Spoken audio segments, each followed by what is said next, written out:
Très heureux de vous retrouver pour la parole aux Français Made été. Nous sommes ensemble jusqu'à 15. Nous évoquions évidemment la crainte du 13 et du 14 juillet, qui est encore à nouveau des dégâts, puisque l'objet de notre première thématique, c'était le bilan des dégâts.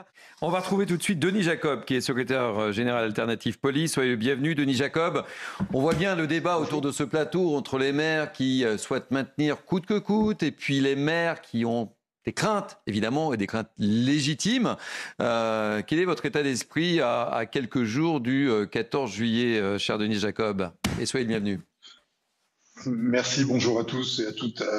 Vous imaginez bien qu'on est quand même dans une situation d'interrogation et d'inquiétude avec ce qu'on a vécu il y a encore quelques jours. Donc, bien évidemment, les forces de sécurité seront présentes, comme toujours.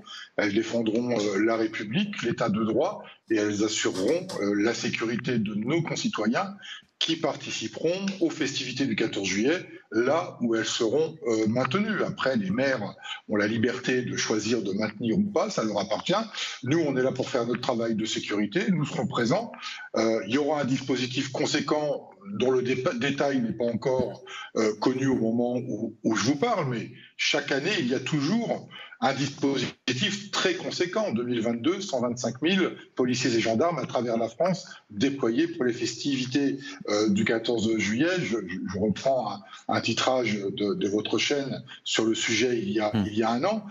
Donc, on sera présent, on mettra les moyens qu'il faut. Bien évidemment, le dispositif sera très certainement beaucoup plus conséquent que les années précédentes pour se prémunir et se préserver de tout problème comme ceux qu'on a connus il y a quelques jours, mais on n'attend pas le 14 juillet pour agir. Vous le savez, le ministre de l'Intérieur a donné des consignes pour un plus grand contrôle des frontières, notamment franco-belges, franco-allemandes, d'où sont en provenance notamment les mortiers d'artifice. Je voudrais quand même qu'on relativise les mortiers d'artifice qui sont utilisés contre les policiers qui sont des armes par destination. Ce n'est pas le même type d'artifices qui sont utilisés par les artificiers pour organiser un feu d'artifice. C'est pas tout à fait le même matériel. Mais quoi qu'il en soit, on doit être vigilant et on doit endiguer le plus possible la capacité à des voyous, à des délinquants, c'est comme ça qu'il faut les appeler, d'utiliser des mortiers d'artifice pour s'en prendre aux forces de sécurité.